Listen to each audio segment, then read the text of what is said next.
Olá, eu sou a professora Adriane Lima e hoje nós vamos abordar neste audioblog sobre responsabilidade civil com o Dr. João Rodrigo Stingen.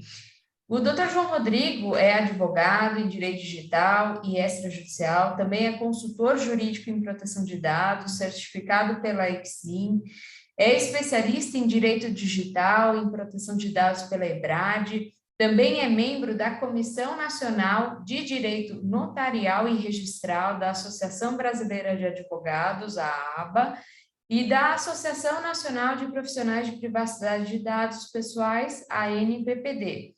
E também é consultor jurídico na empresa Privacidade Garantida.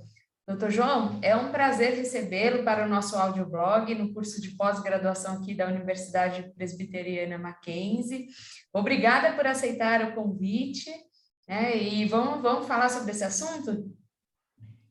Eu que agradeço o convite. Boa tarde ou boa noite a todos que estiverem ouvindo esse blog. É a primeira vez que eu participo dessa entrevista aqui, nesse formato, né? Mas eu achei muito interessante porque ele lembra muito o formato de rádio, né? Que a gente pode ir escutando a qualquer momento. Eu estou bastante, assim, agradecido desse convite. Eu acho que a gente pode tratar desse tema aí de uma maneira bastante prática, mas também com aspectos técnicos que qualquer pessoa de qualquer área aí pode tirar consequências práticas positivas. Maravilha, maravilha. Muito bom. Então vamos lá, vamos começar aqui com o nosso bate-papo, né? Entrevista. Então vamos lá para a nossa primeira pergunta. Doutor João, de uma maneira geral, ou até se você quiser mencionar também a questão de proteção de dados, tendo em vista o nosso curso, né? Quais são as hipóteses, em geral, para a incidência de cabimento de reparação a uma pessoa, né? Tendo em vista que a gente está na trilha estudando a responsabilidade civil. Então, a responsabilidade civil, ela tem duas fontes básicas, né? A primeira é contratual e a segunda é extracontratual. Então, a contratual, ela vai existir se, por exemplo, eu contratei uma empresa, se eu sou colaborador de uma empresa, tenho um contrato de trabalho, ou se eu tenho um contrato civil aí para prestação de um serviço qualquer, né? Um mandato, enfim, tem uma série de serviços aí que eu posso ter a relação contratual. Então, se eu tenho um contrato como fundamento, né, isso entra na responsabilidade contratual. A extracontratual é quando eu não tenho um contrato direto com aquela pessoa que me causou o dano. Isso acontece, para citar um exemplo prático, quando, por exemplo, eu tenho um defeito de um produto ou de um serviço que eu contratei e a responsabilidade ela é lá do fabricante, por exemplo, a outra pessoa na cadeia de fornecedora não tem um contrato com aquela empresa diretamente, mas foi ela que me causou o dano, né? E pode ser que eu como consumidor, eu posso processar qualquer um, mas eu não quero processar a lojinha aqui, eu quero processar a fábrica. Então, é uma responsabilidade extracontratual, ou se de repente algum tipo de incidente de segurança, né? Aqui já na parte de proteção de dados, em que eu não tenho um contrato com aquela empresa, mas foi ela que me gerou o dano, né? Eu gosto de trazer algumas coisas práticas também. O que mais tem gerado, assim, à luz da LGPD, do Sistema de Proteção de Dados brasileiro, que mais tem os assuntos mais citados nas decisões judiciais. Então, nós temos segurança da informação e incidente de segurança, disparado, né, o que mais apareceu, né? Depois tem outras hipóteses em que a empresa, por exemplo, não cumpriu o seu direito de exclusão, utilizou uma base legal ali do artigo 7º, artigo 11 da LGPD de maneira incorreta, e, enfim, outros tipos de desrespeito aos direitos, né? Então, é interessante considerar que eu acho que, no primeiro momento, né, o que mais tem gerado decisões judiciais e condenações, né, para as empresas é justamente essa parte de segurança da informação. Do ponto de vista da pessoa, né, o que ela pode argumentar para que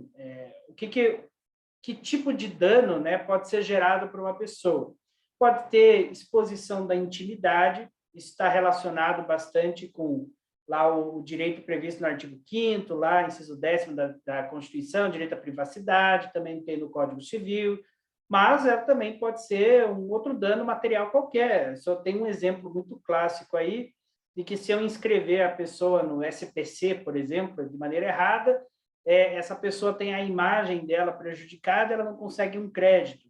Isso pode acontecer pela inscrição, mas agora, à luz da LGPD, pode acontecer por um vazamento de dados que comprometa a imagem da pessoa e ela, de repente, seja demitida, ou, por exemplo, essa pessoa não consiga um crédito ou tenha prejuízos materiais, né? Sempre tem que demonstrar o dano.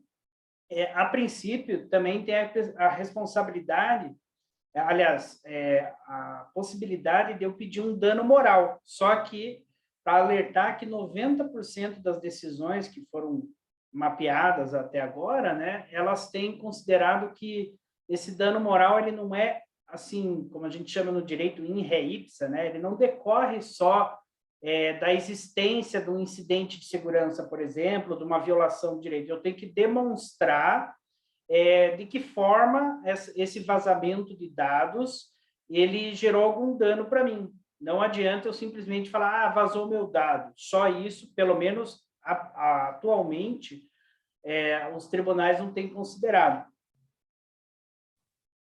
Maravilha. Olha aí, pessoal, quanta informação, né? E é importante o que o Dr. João Rodrigo está trazendo também para a gente ouvir, né? E tomar ciência, porque a gente aprende com o que deu errado para outros também, né? Eventualmente a gente fica mais esperto aí com algum assunto. Muito bom, doutor. E até um ponto que você trouxe, doutor João Rodrigo, a questão de que tem que ser demonstrado que houve realmente aquele dano para haver uma responsabilidade civil. Sobre esse ponto, como que uma pessoa poderia provar um dano que ela tenha sofrido, e aí seria cabível uma eventual responsabilidade por uma organização? O que que você recomendaria para a pessoa? E depois eu vou fazer a pergunta com viés da empresa, tá? Mas por enquanto, pensando mais ali numa pessoa física, como que ela demonstraria? Então, o que eu consideraria, né, é você reunir toda a documentação que seja pertinente. Como eu disse, se tiver algum contrato com uma empresa, se tiver, por exemplo, um contrato de adesão, mesmo que você não tenha a possibilidade de mudar aquelas cláusulas, é interessante ter aquilo, né? Por mais que seja um dever da empresa apresentar, é interessante que você já tenha até para melhorar a sua argumentação. Além disso, toda troca de e-mails, troca de mensagens, é interessante você guardar. Se você, de alguma forma, visualizar uma violação dos seus dados, como, por exemplo, uma exposição de dados pessoais seus num site, né? Você tira print daquilo, existe uma forma de você tirar um print e gravar em blockchain, existem serviços que tornam esse tipo de comprovação mais garantida para o juiz, mas ainda assim, se for uma coisa muito grave, que vale a pena demonstrar para realmente você ter uma indenização com mais segurança, fazer uma ata notarial. Tá? A ata notarial você faz no cartório, né? Então, você chega lá no cartório, a pessoa abre o site, né? Abre uma conversa de WhatsApp, etc., e ela registra num documento público de que existe aquela violação ali, por exemplo, que você esteja sofrendo, e com isso você tem uma possibilidade de demonstrar com muito mais segurança. Mas a ata, geralmente, ela tem um certo valor, assim, dependendo do estado, pode ser caro. Então, às vezes, um print gravado em blockchain é infinitamente mais barato, mas já dá uma segurança maior para o juiz, para ele considerar o seu dano, né? Aí a demonstração, né, de que aquele vazamento gerou algum tipo de dano, aí vai depender muito do caso a caso, né? Mas o que você pode fazer é sempre reunir essa documentação. Quando você tiver essa situação, você pode procurar diretamente a empresa, veja se tem encarregado de dados, veja se para você entrar em contato, ou se tem algum suporte, né, algum campo específico para isso. Você pedido ser atendido, você pode ir primeiro no PROCON, lembrando que existem empresas que estão cadastradas num serviço do PROCON específico, vinculado ao governo federal, que é mais rápido, nem todas as empresas estão. Você pode ir no juizado especial também, né, que você não precisa de advogado, não paga custas, mas se você tiver um advogado, sempre pode ajudar a chegar a um resultado com mais segurança, mais rapidez. E lembrando que é o seguinte, quando você não tem uma violação de direitos, e principalmente se você é mal atendido, né, pela empresa, isso pode ser considerado uma má prestação de serviço lá para o Código de Defesa do Consumidor. Então, isso em si pode, por exemplo, gerar um dano moral por uma prestação de serviço, mesmo que a empresa não tenha feito não seja comprovado o dano decorrente da LGPD, mas às vezes a má prestação de serviço pode gerar um dano também. Muito bom, muito bom. Olha aí, pessoal. Então, várias recomendações do Dr. João Rodrigo. E, doutor, pensando ali agora do lado da organização, seja ela do setor público ou privado, se ela tiver que alegar uma excludente de responsabilidade civil, que dica que você poderia dar? Ok. Então, as excludentes, né, de responsabilidade, elas são lá, né, previstas, tem 3 previstas ali na LGPD. Também você pode considerar na legislação específica lá, civil, trabalhista, consumerista, mas vamos se ater às da LGPD, senão vamos nos alongar, né? Então, a primeira delas é assim, você não vai responder se você demonstrar que não realizou o tratamento de dados que lhe é atribuído, né? E como é que eu vou fazer isso? Na verdade, você só vai conseguir fazer isso com segurança e com uma demonstração robusta se você tiver feito um mapeamento de dados completo, manter ele atualizado e também você seguir, né, com mais preocupação, assim, com mais cuidado, o princípio da necessidade, da minimização de dados. Assim, você vai conseguir estabelecer o ciclo de vida dos dados, com quem que você compartilhou, de onde você tirou, com quem que você recebeu, para que você usou, como que é a eliminação desses dados, e assim você consegue entender se você realizou aquele tratamento ou não, né? E se não é uma empresa, por exemplo, que presta algum tipo de serviço dentro da mesma atividade ali, a parceira sua, mas não foi você, pode ser um outro controlador conjunto, alguma coisa assim. Mas, então, o que eu recomendo é, faça o mapeamento e mantenha atualizado, ok? Para depois você conseguir demonstrar isso. O segundo hipótese de exclusão é que, embora a empresa tenha realizado o tratamento de dados, não houve violação à legislação. Então, isso é uma coisa assim, talvez até demande uma análise um pouco subjetiva, a gente não tem tanta jurisprudência ainda consolidada para isso, mas a recomendação que a gente dá é sempre guardar todas as evidências de adequação que você fez. Então, o que é evidência de adequação? É alguma coisa concreta que demonstrou que eu me preocupei com proteção de dados e fiz um programa. Então, por exemplo, se eu tenho um treinamento da minha equipe, então seria interessante eu ter um certificado. Se não tem certificado, então eu faço uma lista de presença. Se eu tenho, por exemplo, uma política, né? Não adianta eu deixar essa política de segurança da informação, por exemplo, né? Eu deixar ela guardada lá numa pasta que ninguém sabe, depois se perde aquilo. É interessante que, por exemplo, se tiver um intranet na empresa, deixa divulgado, divulga por e-mail, pede ciência, né, para que os colaboradores assinem, né? Isso são formatos sugeridos, né? Cada empresa faz do seu jeito. Mas tenha isso que, assim, é bastante documentado, né? Todo esse processo de adequação, mapeamento, relatórios que você fez, laudos, né? Enfim, certificações, eventualmente, que a empresa também tenha tirado, sempre deixar isso bem guardadinho num local seguro e também as evidências de que você divulgou isso à equipe e aos seus operadores de dados, né? Porque isso vai conseguir que você demonstre que você não violou a legislação. E depois, assim, a não violação de determinado direito, aí vai no caso a caso, né? Aí você tem que fazer realmente, por isso que é bom ter um encarregado de dados, porque só o seu jurídico, só um advogado que não tem especialização em proteção de dados, talvez ele não tenha esse conhecimento suficiente para dizer se você realmente cumpriu. Só pegando uma analogia, não é porque você contratou um advogado do direito tributário que ele vai saber se você fez toda a contabilidade certinho ou não. Talvez você precise de um contador, é uma outra especialidade. Então, não é porque você tem um advogado que você não necessariamente precisa de um encarregado de dados, tá? Por fim, né, a última hipótese ali, você não vai responder se o dano é decorrente de culpa exclusiva do titular de dados ou de terceiro. Isso também demonstra, depende de uma demonstração ali muito no caso a caso, mas o que eu recomendo?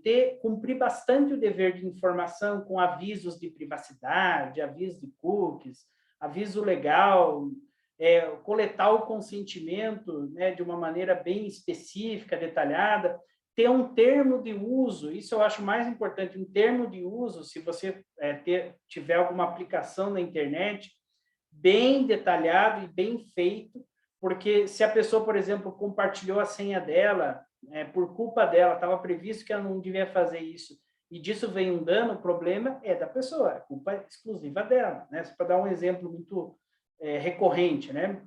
E se eu quero demonstrar que a culpa é de terceiros, como é que eu vou fazer isso? Fazendo uma adequação contratual bem feita e também, de repente, pelo menos nos terceiros, né, que sejam de maior risco, que tenham um maior volume de compartilhamento de dados, dados sensíveis, eu fazer uma espécie de due diligence, uma auditoria mesmo, não apenas confiando na declaração ali jurídica de que eles estão adequados, mas pedindo, tá, mas e aí, o que você fez? Você tem encarregado? Quem que é o seu encarregado? Cadê as evidências da sua adequação?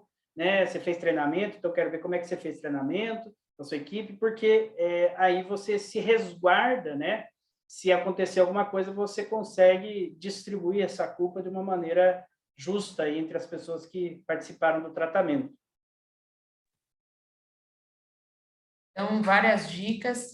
Eu ia até te perguntar, doutor, essa questão claro, né? A gente tem o curso voltado aí para proteção de dados, mas também tendo em vista o compliance digital e que tem, possivelmente, nós temos aí alunos que têm até uma outra abordagem, enfim, para mais segurança cibernética, até tecnologia da informação, né? E que dão apoio ali para as organizações e até nesse contexto de transformação digital, né? Que muitas organizações tiveram que correr contra o tempo, né?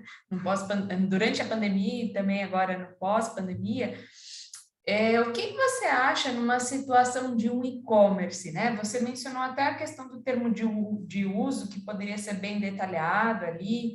Tem mais alguma dica complementar que você lembra, assim, poderia sugerir? Uhum. Bom, então, por exemplo, né, não tem como fugir da implementação completa da LGPD. Então, cuidado quando você vai diz que está adequado. Tem muita gente, assim, que diz que está adequado e o cara, no fim das contas, ele fez uma política de privacidade e colocou no site. Não adianta isso, né? É claro que as medidas de implementação, elas vão ser adaptáveis. Nós temos a resolução número 2 lá da Autoridade Nacional, que traz uma adaptação para agentes de tratamento de pequeno porte e tudo mais, mas faça aquilo que está ao seu alcance, e com isso você vai conseguir evitar. Além disso, a indicação do encarregado. Nós sabemos, até por essa resolução que eu falei, que nem todo mundo precisa realmente ter um encarregado por lei, mas ele é sempre uma boa prática, né? E ele ajuda a fiscalizar a empresa, ele ajuda a tomar decisões, é sempre interessante. Se eu tenho encarregado, não fico lá só para, se der problema, eu chamo, né? Eu envolvo ele nas decisões. Eu, por exemplo, sou encarregado de uma instituição de ensino e, através da empresa Privacidade Garantida, de diversas outras empresas aí, diversos ramos, setor de saúde, indústria e tudo mais. E-commerce também, né? Bastante e-commerce. Então, a gente vê que as empresas elas têm essa tendência a querer só chamar se tiver algum problema para você dar um treinamento. Mas não é bem assim, porque até teve uma empresa na Europa, tudo bem que é na Europa, mas a nossa lei é baseada lá, que foi multada porque não envolveu o encarregado em decisões importantes que impliquem alteração ou tratamento de dados, né? Então, sempre envolva ele. As políticas, como eu falei, né, sempre divulgar internamente, especificamente, assim, nunca deixar de responder um titular de dados. Se ele solicitou alguma coisa, vá atrás para responder, mesmo que você negue aquele direito, não tem nada a ver, mas faça isso e guarde as evidências desse atendimento, para você demonstrar daqui a, sei lá, 3 anos, 5 anos que seja, você vai demonstrar que você atendeu aquele pedido e que você, né, não desrespeitou o direito de ninguém. Quando for usar o legítimo interesse, que é uma base mais aberta, tomar muito cuidado para não fazer isso de uma maneira indiscriminada, sem uma avaliação, né, se aquilo realmente é cabível. Se eu for realmente pedir o consentimento, não fazer um consentimento genérico, não fazer aquele pedido para melhor atendê-lo, isso aí não vai ter validade jurídica. Se o PROCON te chamar, atenda ele, porque eles estão com tudo, né, para punir as empresas. Não sei até que ponto isso é bom ou não, né? Mas eu acho que assim, é um fato, certo? Então, nunca deixe de atender. Também não deixe de atender a NPD. Aí alguém pode falar, mas quem que não deixa de atender a Autoridade Nacional de Proteção de Dados? Bom, eu vi uma palestra de um dos diretores, Arthur Sabá, ele falou que tinha empresa que ele solicitava informações, a empresa não dava. E a NPD não está agora punindo, né, por causa que temos regulamentações para sair, mas em breve ela vai fazer isso e pode até ter um caráter retroativo, né? Não retroativo à LGPD, mas retroativo aí a essa regulamentação. Então, tomar muito cuidado com isso. Muito bom, muito bom. É interessante até ouvir que alguns, pelo jeito, ou talvez não tenham visto a solicitação da autoridade nacional, ou se não, não sabem responder, né? Enfim, mas isso vai ser considerado até numa questão de dosimetria de sanção, né, doutor? Então, vale a pena E a prestar atenção nesse imagem, né? O assunto. pior dano é a imagem, né? Você Com não certeza. conseguir fechar negócios ou não conseguir vender, está fora do mercado porque você é considerado uma empresa insegura, uma empresa que não respeita direitos. É verdade. Muito bom. E, doutor, a gente está caminhando aqui para o fim do nosso audioblog, né? Muitas dicas, eu até estou aqui tendo vários insights, eu espero que quem esteja ouvindo a gente também, né, esteja gostando. Vamos passar aí para as considerações finais. O que o senhor poderia contribuir com considerações finais sobre a responsabilidade civil de uma maneira geral? Quiser fazer? Eu tenho, né, algumas dicas, fora o que eu já falei, é assim, ó, cuidado quando você vai contratar terceiros, operadores de dados, né, ou controladores conjuntos, enfim, porque eles podem fazer violações e você pode ir junto para a vala com eles. Se você tiver uma relação que não seja de consumo, existe uma discussão, tá? Se a responsabilidade prevista na LGPD ela é subjetiva ou objetiva, que não depende de culpa, aquele negócio. Como não tem uma consolidação jurisprudencial, que é a cartada final aí, né, dos juízes, eu consideraria a responsabilidade objetiva por segurança. E se você tiver uma relação de consumo, então sempre vai ser responsabilidade objetiva, ok? E se você for o operador de dados, tome muito cuidado para não tratar os dados de maneira diferente das orientações recebidas pelo controlador. Porque daí você, quando você faz isso, você vira um controlador também e a sua responsabilidade aumenta sensivelmente. Muito bom. Então, prestem atenção, hein, pessoal? Se você não ouviu direito, volta aí na gravação e escuta, toma nota, porque os pontos que o Dr. João Rodrigo trouxe, né, não são muito falados por aí, esses pontos, então é bom você ter anotadinho aí. Muito bem, pessoal. Então, a gente vai caminhando aqui para encerrar a nossa entrevista. E aí, doutor João Rodrigo, eu queria até perguntar para o senhor atende só como consultor ou como advogado de contencioso, por exemplo, se tiver alguma questão que a pessoa ela tem ali um questionamento da autoridade nacional ou tem algum questionamento via judiciário, o senhor faria esse tipo de serviço? E se sim, deixa aí o seu contato para a gente, para quem está ouvindo. Sim, sim, eu atendo. Eu acho que pode ser pelo mesmo e-mail, mas assim, eu atendo através de uma empresa, no caso, para ser encarregado de dados, para fazer auditorias, né? Tem até um selo de certificação. E sim, eu atendo também como advogado através, aí evidentemente não através da empresa, né, mas através do meu escritório da advocacia, em que eu tenho uma outra sócia, a gente está montando uma equipe e vamos atendê-los, né, atender aí as solicitações referentes à LGPD. Então, pode entrar em contato, se não for uma questão resolvida pela empresa, a gente encaminha para o nosso escritório. Maravilha. Então, o e-mail é joãorodrigo@privacidadegarantida.com.br, correto? Isso, exatamente. Tá bom, então. Então, pessoal, fica aí o contato do Dr. João Rodrigo. E, novamente, doutor, eu agradeço o seu tempo, sua atenção com a gente. Com certeza, o pessoal que ouviu a gente gostou do conteúdo, né? E também você colaborou aí com diversos insights. E você, aluno, né, da pós-graduação aqui da Universidade Mackenzie, agradeço também a sua atenção. Um abraço a todos e até a próxima. Tchau, gente. Tchau. Até a próxima.